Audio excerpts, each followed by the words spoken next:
Безусловно, для Министерства иностранных дел, внешнеполитического ведомства небольшой страны, каковой является Абхазия, которая находится в непростых условиях.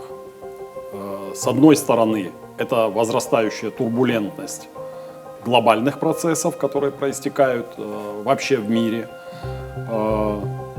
слом прежней системы международных отношений, высокая степень вероятности военных и иных рисков.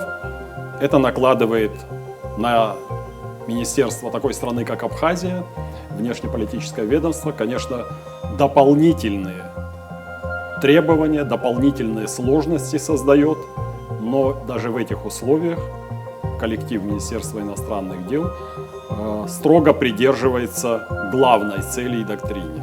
Это сохранение существующих наших взаимоотношений со странами-партнерами и всевозможное постоянное усилие по расширению ареала таких стран, которые в перспективе признают госсуверенитет, будут иметь плодотворные партнерские отношения на экономическом, гуманитарном, культурном треке взаимодействия с Республикой Абхазия.